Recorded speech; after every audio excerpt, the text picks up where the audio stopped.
안녕하세요. 라이프노트입니다. 오늘 제가 갖고 온 주제는 이 상가 경매에 대해서 한번 이야기를 해볼까 합니다.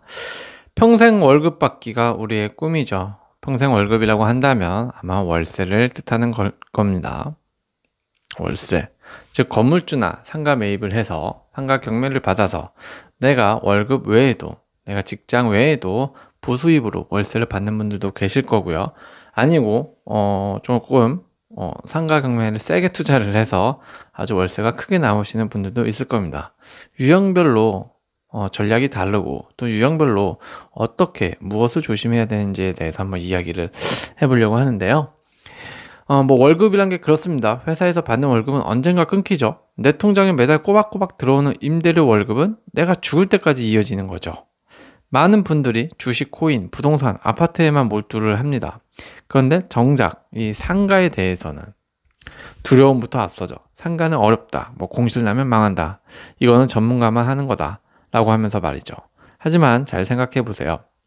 주변에서 매일 이용하는 편의점, 학원, 헬스장, 스터디 카페, 식당, 이 모든 것들이 결국 누군가의 월급 통장이라는 사실을 관점을 바꿔서 생각해 보자라는 겁니다. 그 사장님이 돈 버는 게 아니라 건물주 통장에 월세가 꼬박꼬박 찍히고 있다는 사실 말이죠. 만약 내가 회사 다니면서도 경매로 상가를 하나둘씩 낙찰받을 수 있고 임대 놓고 매달 500만 원 이상의 월세 월급을 만들 수만 있다면 뭐 경제적 자유까지는 아니더라도 내 삶의 무언가 물꼬를 트는 소중한 시작이 될 수도 있다라는 겁니다. 저는 오늘 상가 경매를 당장 시작해라. 그래야지 돈을 많이 벌 수 있다. 뭐 이런 이야기를 하고 있는 게 아닙니다. 이왕 투자하고 싶은데 상가 쪽으로 관심이 있다 정도? 뭐 구체적일 필요는 없습니다. 막연하게만 생각하시는 분들도 괜찮습니다. 그런 분들이 고민을 하다가 정말 상가 투자를 하게 되는 거니까요. 결국 상가 투자에 관심 있으신 분들만 가볍게 들어도 마음의 결정이 조금 도움이 되셨으면 좋겠다라는 생각으로 이야기를 해볼까 합니다. 누구나 시작할 수는 있지만 아무나 성공하지 못하는 길, 그것이 바로 상가 경매인 것 같습니다.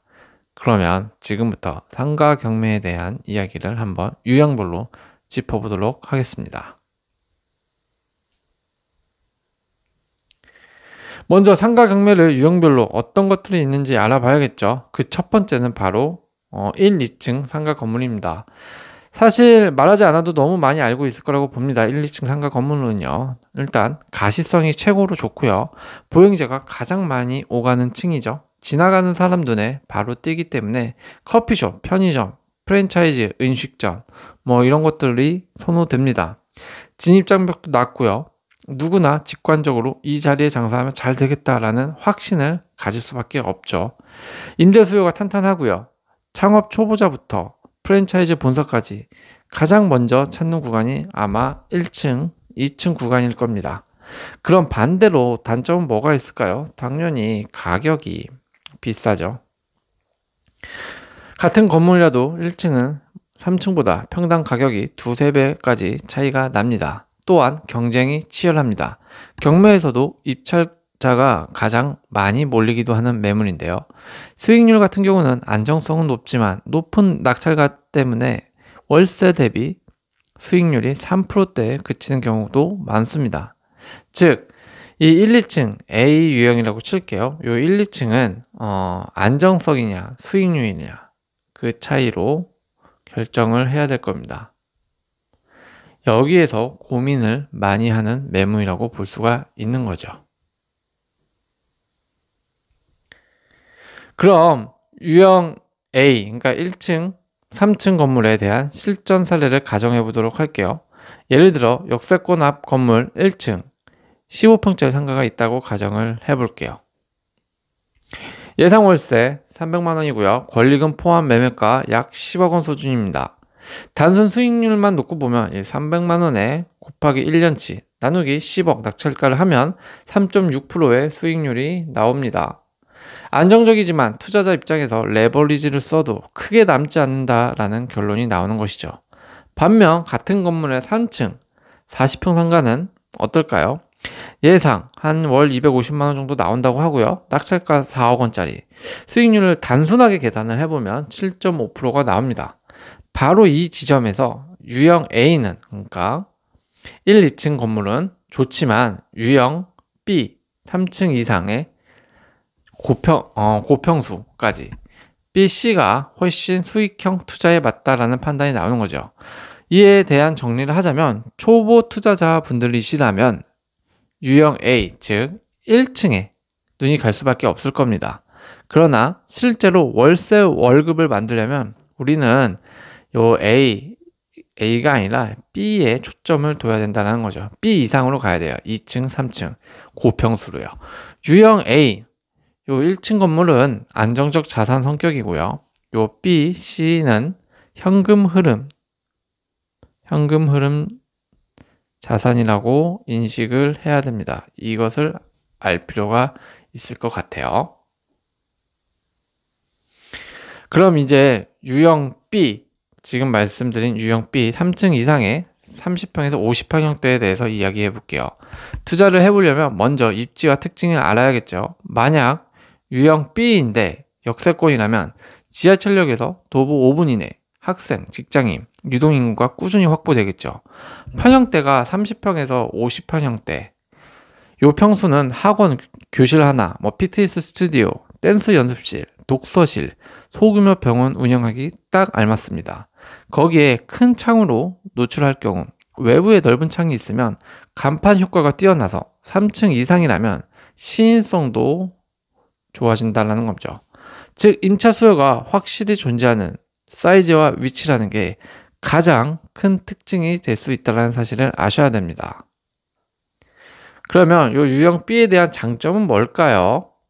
첫 번째, 우선 투자금 대비 수익률이 좋다라는 건데요. 이는 당연할 수밖에 없습니다. 1, 2층보다 평당 매입가가 낮기 때문에 동일 월세 대비 수익률이 높은 편이죠. 두 번째로는 꾸준한 수요가 있다라는 겁니다. 학원, 중고생 학원이라든지 미술 음악 학원 등이 있죠. 스튜디오에는 댄스 스튜디오도 있고요. 요가, 필라테스 기본적으로 다 있죠. 사무실, 세무사, 노무사, 부동산 법인, 소규모 스타트업 등 이런 업종들은 굳이 1층이 필요 없고 3층 이상을 선호합니다. 이런 종목들은 사실상 폐업하고 망해도 또 다른 누군가가 비슷한 종목으로 계속 유입되기 때문에 임대 입장에서는 좋은 장점에 속하는 거죠. 마지막으로는 초보 투자자도 진입이 가능한 큰 장점이 있죠. 우선 규모가 부담스럽지 않고요. 낙찰가도 2억에서 5억 그 정도 선에서 형성되는 경우가 많아서 대출을 잘 활용하면 하나 장만할 수 있죠. 투자 진행을 해볼 만한 겁니다.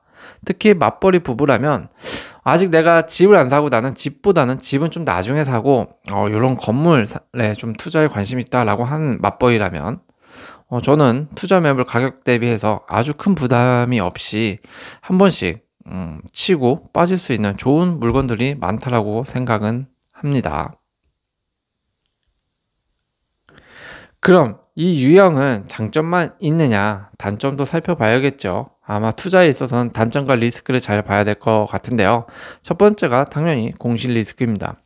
1층처럼 자동으로 채워지는 거는 아니라서 상권이 죽으면 빈칸이 생길 수가 있고요.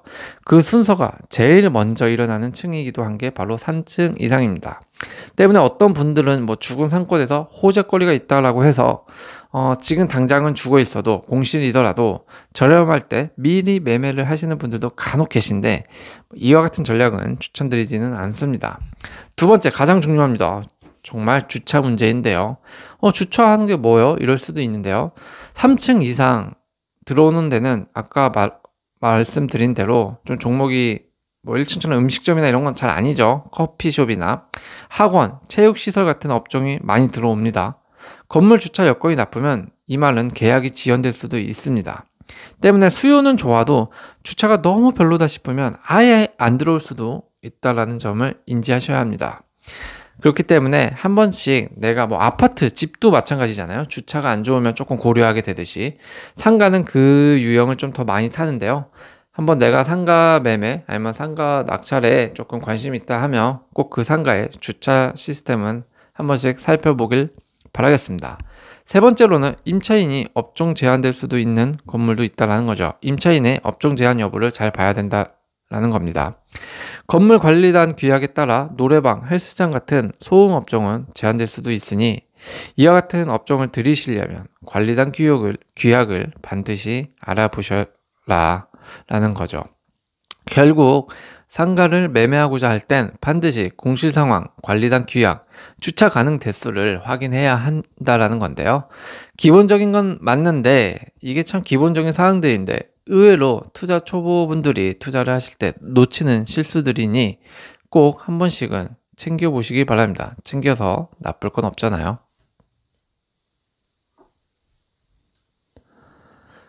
다음은 유형 C 유형인데요. 앞서 말한 B 유형과 다른 거는 똑같이 3층 이상이긴 하지만 평형대가 조금 큰 평수, 고평수입니다. 네. 아까는 30평에서 50평이고 이건 60평 이상입니다. 네, 그랬을 때 이제 유형 C로 놓고 제가 말씀을 드릴게요. 먼저 입지와 그 특징인데요.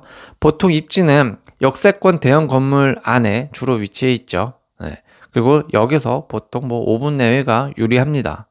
평형대 요 60평에서 80평은 보통 한 층 전체를 차지하는 경우가 많습니다.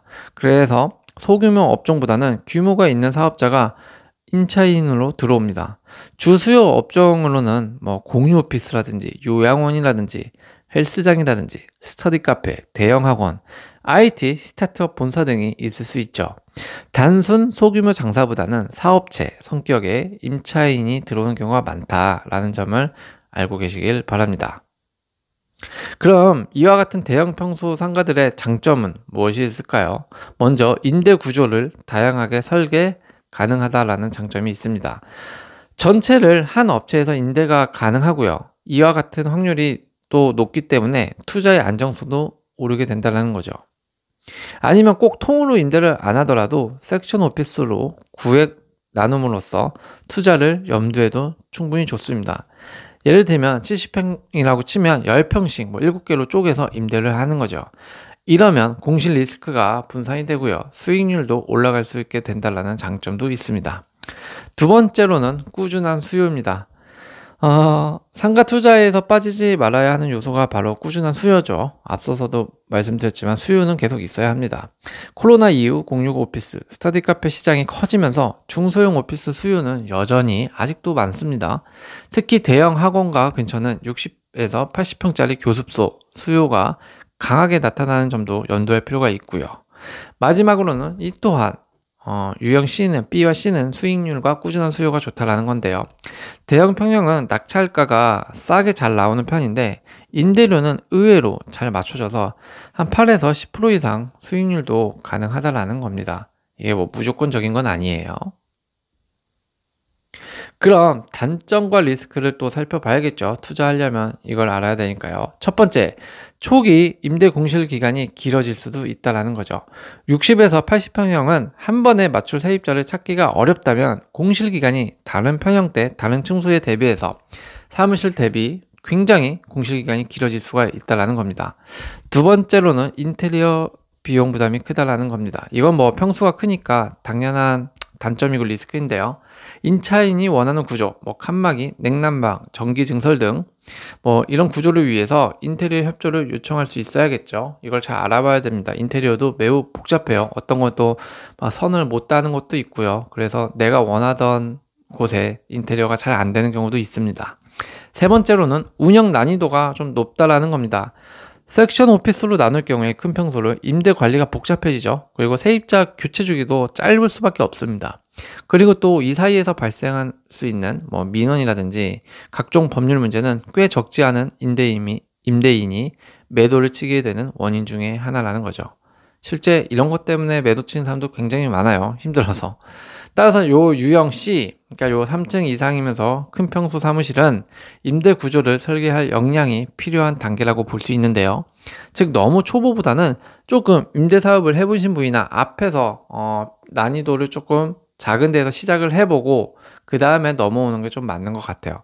뭐 그렇다고 초보라고 아예 못하는 건 아니니까 차근차근 알아서 남들처럼 또 하나둘씩 따라해보면 생각보다는 어렵지 않은 점, 이 점도 참고할 필요가 있을 것 같습니다. 그럼 실전 사례를 예로 들어볼게요. 모 A역 인근 3층 전용 75평 상가가 있습니다. 낙찰가 6억 원이었고요. 그리고 전체 임대시 월세 450만 원 나오는 건물, 보증금 5천만 원짜리가 있었대요. 자, 섹션 오피스를 이거를 10평씩 7개로 분할을 할 경우 평균 월세 90만 원에 7개니까 7개 하면 630만 원이 됩니다. 그러니까 전체 임대시 수익률이 450만 원에서 1년치를 곱하고 낙찰가 6억 원을 나누면 수익률이 9%뿐이 안 되는데, 이것을 섹션 오피스로 임대시 수익률을 계산해 보면 12.6%, 약 3.6%가 더 높았다라는 거예요. 즉 같은 물건이더라도 임대 전략에 따라 수익률이 크게 달라질 수 있다라는 유형이죠.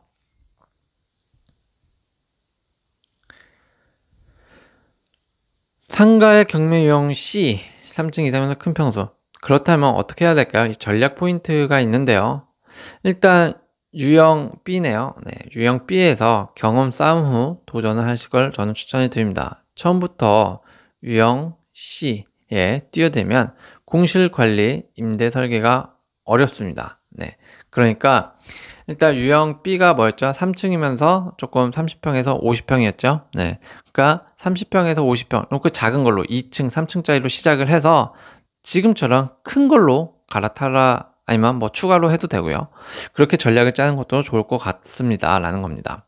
그리고 세입자 같은 경우에는 미리 조금 구하자. 입찰 전부터 여기 스터디 카페 차례 의향이 있다라는 임차인을 잡아두면 리스크가 줄어들 수밖에 없다라는 거고요. 관리단 확인을 꼭 하자라는 겁니다. 대형 평수는 관리비 부담이 커서 관리단 운영이 잘 되는 건물인지 반드시 체크할 필요가 있어요. 섹션 오피스 운영 고려를 해봐야 되는데, 지금 앞서서 말씀드린 대로 섹션 오피스로 하면 수익률이 그래도 2, 3%가 더 높은 환경이 되죠. 한 층 전체를 보유한 장점은 나눠서 임대할 수 있는 권한이 있다는 거니까 이거를 잘 활용하는 사람들은 정말 수익률을 극대화를 잘 시킵니다. 정리하면 유형 C는 초보에서 고수로 넘어가는 관문 같은 상가이다. 투자금은 다소 클 수 있어도 임대 전략만 잘 짜면 안정적이고도 높은 수익률을 만들 수 있다는 겁니다. 따라서 월세 월급 500만 원을 노리는 투자자가 유형 B에서 경험을 쌓은 후 반드시 도전해야 할 단계라고 할 수 있죠. 그러니까 월세로 500만 원 이상 나오게 하고 싶다라고 한다면 사실 지금 말씀드린 유형 C 이상은 해야 되는 거죠.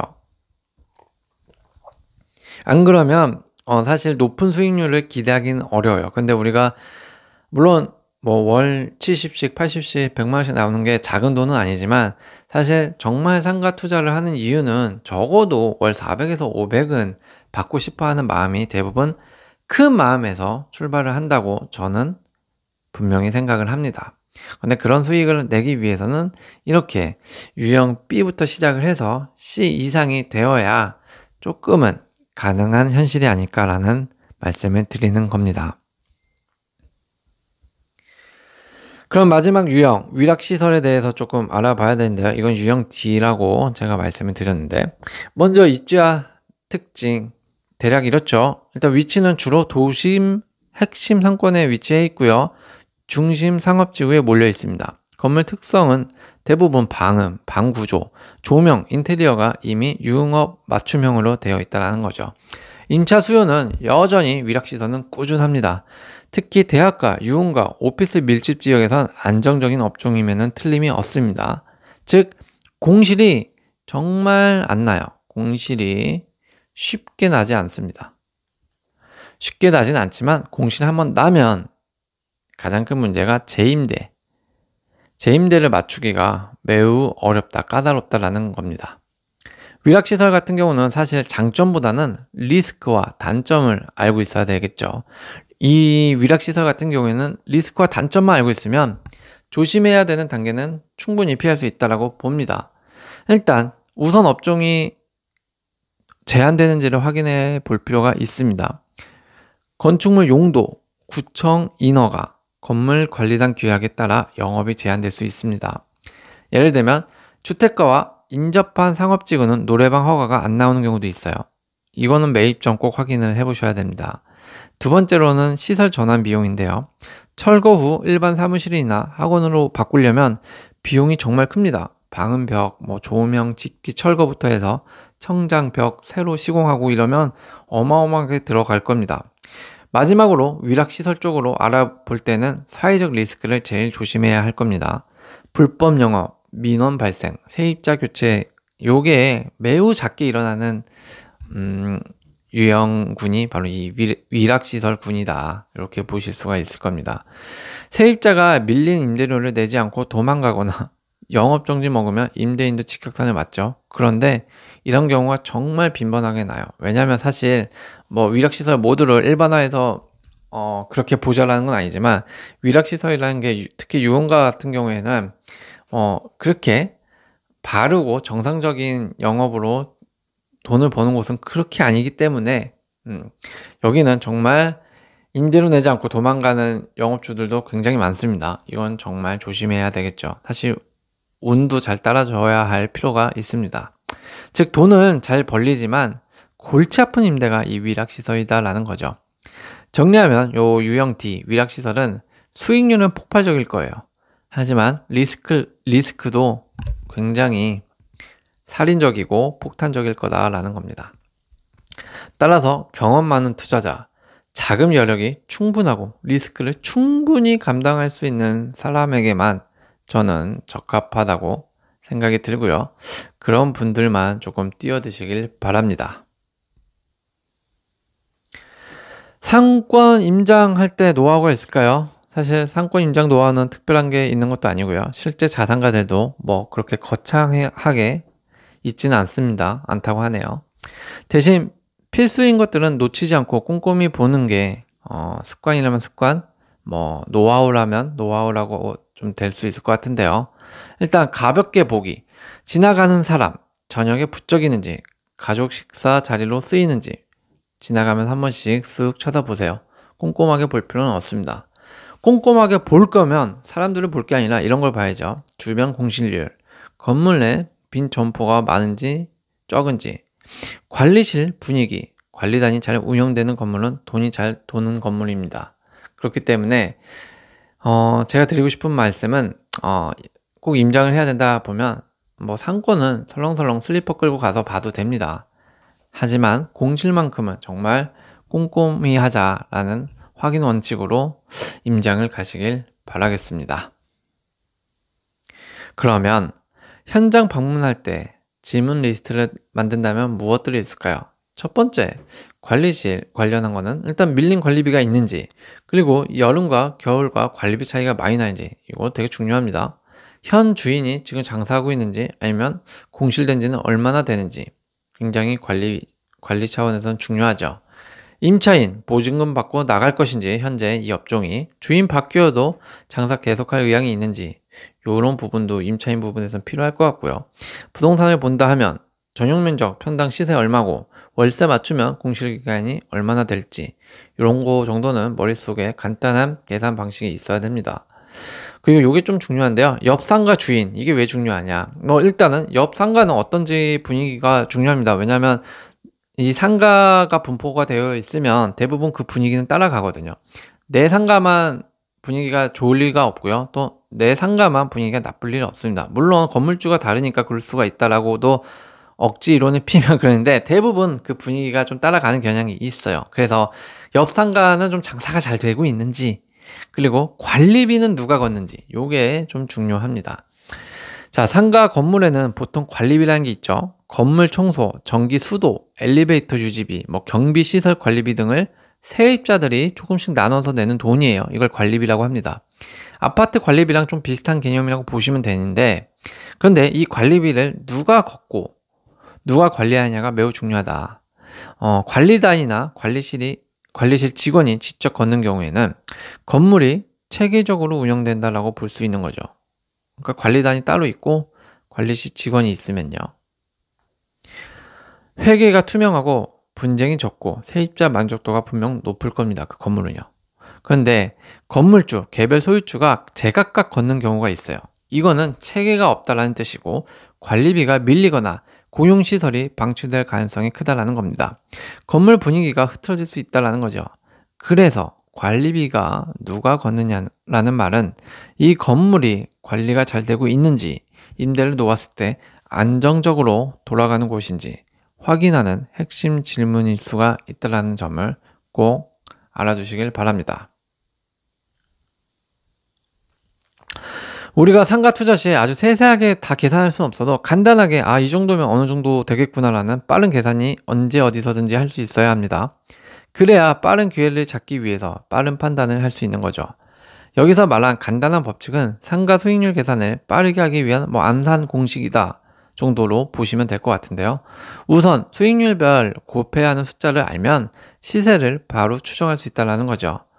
예를 들면 4%의 수익률, 5%의 수익률, 6%의 수익률이 있다고 했을 때 여기다가 월세에다가 매달 곱하기 300, 240, 200을 해주는 겁니다. 예를 들어서 월세가 200만 원이라고 칠게요. 자, 그러면 수익률 4% 기준으로 했을 때 200만 원에 300을 곱하면 얼마죠? 6억이 됩니다. 네. 그리고 200만 원에 240을 곱하면 4억 8천이 됩니다. 네, 그리고 200만 원에 200을 곱하면 4억이 되죠. 이렇게 제각각 나와요. 수익률에 따라서. 즉 월세의 숫자를 곱하기만 해도 상가 시세, 적정 낙찰가를 바로 추정할 수 있다는 의미로 받아들이시면 될 것 같습니다. 이게 굉장히 아주 정확하다 이런 건 아니에요. 대략적으로 내 머릿속으로 요 정도구나. 우리 그냥 해외여행 가서 환율 계산할 때 대충 환율 넣잖아요. 그리고 그 물가를 가늠하잖아요. 그런 거라고 보시면 됩니다. 대략적으로 계산할 때는 그래도 나름 유용하니까 한번 참고해서 사용해 보시면 나름 감을 잡을 수 있을 겁니다. 그래서 평생 월급은 어떻게 만드는 건가요? 라고 물어보신다면 요 5가지를 설명드릴 수 있을 것 같아요. 유형 B, 아까 말씀드렸죠. 3층 이상의 소형 평수로 시작해 2-3건으로 경험을 쌓고 수익을 보세요. 그 다음에 B에서 유형 C, 3층 이상의 고평수로 상가로 확장을 하는 겁니다. 그리고 섹션 오피스 등으로 되면 임대를 놓아서 수익률을 높이는 거죠. 극대화하는 거죠. 그런 건물을 사거나 그런 상가를 살 때는 권리단이 잘 서 있고 공시률이 낮은 건물을 선별하십시오. 수익률 계산과 권리 분석으로 안정성도 확보를 하시고요. 공실 리스크를 버틸 안전 마진은 확보를 해야 됩니다. 그러니까 제가 말씀드린 이런 방법들이 이렇게만 따라하면 이렇게 무조건 됩니다 라는 건 아니기 때문에 또 그 사이사이에 발생하는 변수들이 요소들이 있을 거잖아요. 때문에 안전 마진은 있어야 된다. 캐시 플로우도 있어야 되고요. 필요하고요. 그렇기 때문에 맞벌이라면 직장 그만두시지 말고 차곡차곡 저축하면서 이런 전략을 세워야 된다라는 거죠. 상가 경매는 결코 전문가만의 영역이 아닙니다. 눈 크게 뜨고 관리비, 공실률, 임차인 상황 같은 기본 체크리스트만 잘 챙긴다면 누구나 월세 월급을 만들어낼 수 있다는 겁니다. 다만 중요한 건 타이밍이에요. 모두가 두려워하고 고금리로 시장이 침체될 때가 바로 우리가 움직일 때가 맞는 것 같습니다. 부추기는 건 아닙니다. 대개 자산가들이 그렇게 움직이고 있다는 뜻일 수도 있을 것 같아요. 그때 과감히 들어가서 물건을 잡고 임대만 잘 맞춘다면 매달 통장에 꼬박꼬박 찍히는 월세 월급은 여러분의 삶을 완전히 바꿔놓지 않더라도 무언가의 물꼬를 틀 수 있는 분명히 분화구가 될 겁니다. 이제 선택은 우리들의 몫입니다. 내가 회사 월급에만 의존할 것인가? 아니면 상가 월세로 평생 월급을 한번 만들어내는데 도전을 해볼 것인가? 답은 분명하죠. 이제는 생각만 하지 마시고 실행을 한번 해보시길 바랍니다. 오늘도 시청해주셔서 감사합니다.